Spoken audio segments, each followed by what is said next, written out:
بسم اللہ الرحمن الرحیم۔ الصلاۃ والسلام علیک یا رسول اللہ وعلی آلک واصحابک یا حبیب اللہ۔ رب اشرح لی صدری ویسر لی امری واحلل عقدۃ من لسانی یفقہوا قولی۔ عزیز طلباء کرام، آج ہم عربی زبان کے آسان قاعدے کا اگلا درس جو ہے وہ پڑھیں گے انشاءاللہ، جو کہ اس میں مفعول کے متعلق ہے۔ اس میں مفعول میں نے جس طرح آپ کو پیچھے بتایا، اس کی ابتدائی طور پہ اس میں فاعل کے بارے میں بتایا، تو اسی طریقے سے یہاں اس میں مفعول وہ نام ہوتا ہے کہ جس کے اوپر کام واقع ہوتا ہے، اس کے نام کو ہم اس میں مفعول کہتے ہیں۔ یہ ابتدائی طور پہ اس کا تعارف ہے کہ جس پر کام واقع ہوتا ہے، جو کام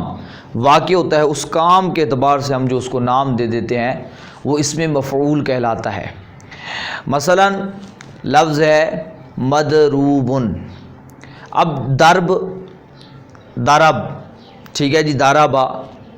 مارنا ایک کام تھا، تو اب جس پر یہ کام واقع ہوا ہے، یعنی جس کو مارا گیا ہے، تو وہ کہلائے گا مضروب، یعنی مضروبن، مارا گیا وہ ایک مرد۔ اب اس کو میں بنانے کا طریقہ بھی آپ کو ابتدائی طور پہ مختصراً سمجھا دیتا ہوں، تفاصیل انشاءاللہ اگلے درسوں میں اور اگلی کتابوں میں آئے گی انشاءاللہ۔ آپ نے کیا کرنا ہے، جو آپ کو فعل ماضی معلوم ہم نے دیا تھا، جو پیچھے جس طرح ضربا تھا، تارکا تھا، ناصرا تھا، شاربا تھا، سامیا تھا، تو ان سے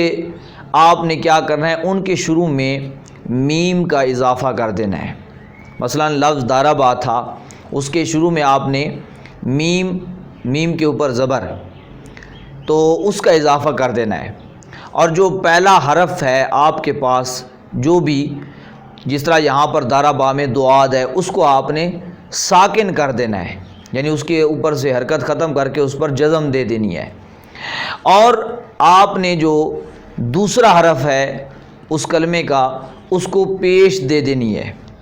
اور اس کے بعد آپ نے اپنے پاس سے واو لگا دینی ہے، اور واو پر کیا ہے، جزم، یعنی واو ساکن لگا دینی ہے۔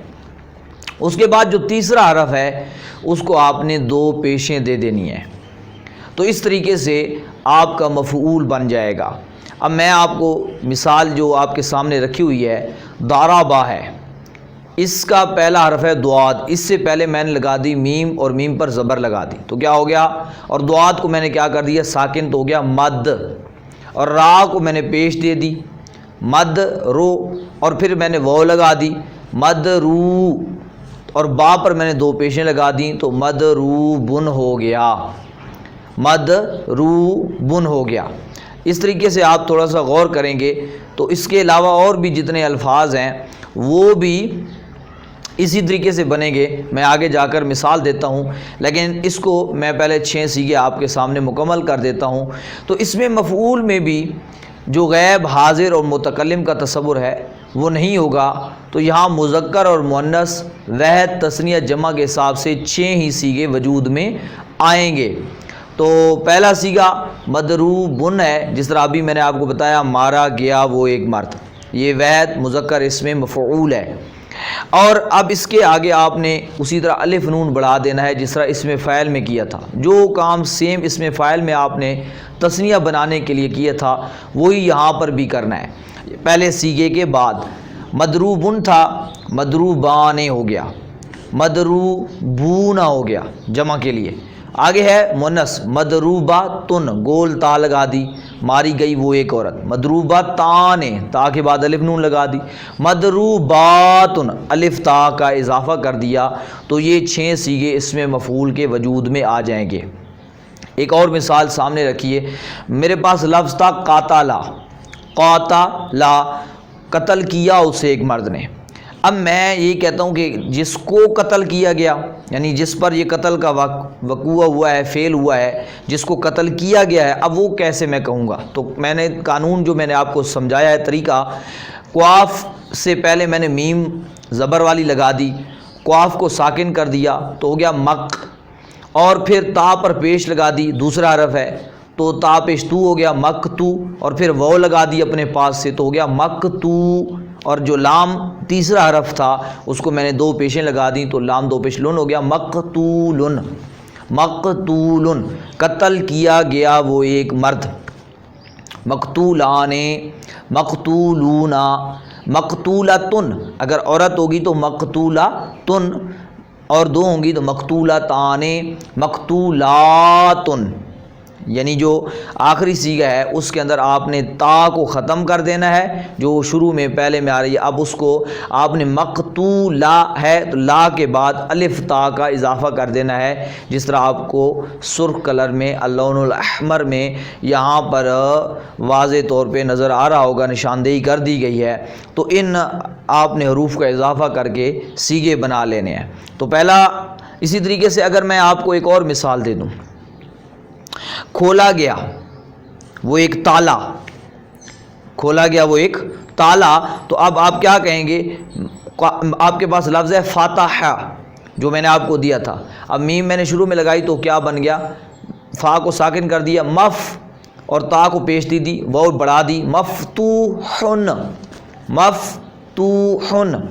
تو معنی ہے کھولا گیا وہ ایک تالا، تو جو لفظ جس اعتبار سے ہوگا اسی اعتبار سے آپ نے اس کا مطلب بنا لینا ہے۔ اب یہ آپ نہیں کہیں گے کھولا گیا وہ ایک مرد، کیونکہ مرد کو تھوڑا ہی کھولا جائے گا، مطلب کھولا گیا وہ ایک دروازہ، کھولا گیا وہ ایک تالا، تو اس طریقے سے آپ کوئی اور چیز مفتوحتن، کھولی گئی وہ ایک کتاب، یعنی مؤنث کے اعتبار سے آپ اگر وہاں پر لے لیں یا کوئی اور چیز لے لیں، کھولی گئی وہ ایک،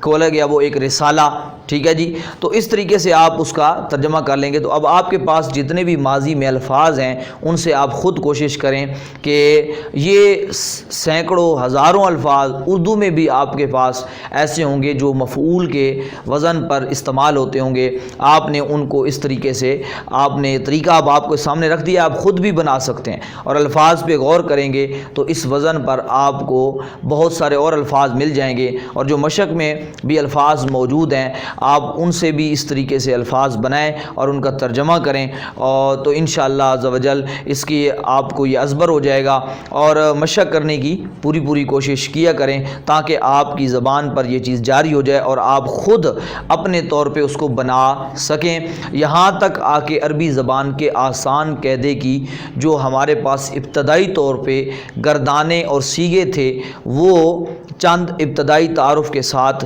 کچھ چیزیں جو تھیں وہ ختم ہو جاتی ہیں، تھوڑی سی یہاں پر ایک نحو کی ابتدائی طور پہ ابحاث ہیں جو آگے آپ کو اس میں مفعول کے سبق کے بعد عربی زبان کے آسان قاعدے میں مل رہی ہیں، انشاءاللہ اس کو ہم تھوڑا سا آگے پڑھیں گے اور پھر ہم اگلی کتاب کی طرف انشاءاللہ اپنا سفر کریں گے، تو آپ اس کو ایک مرتبہ پھر پیچھے سے بھی دہرا لیں تاکہ اگلے درس کے اندر جب ہم اگلا موضوع شروع کریں تو اس سے پہلے تاکہ یہ چیزیں ہمارے پاس محفوظ ہو جائیں۔ اللہ تعالی ہم سب کو دین متین کو سمجھنے یاد کرنے کی توفیق عطا فرمائے، آمین، والحمدللہ رب العالمین۔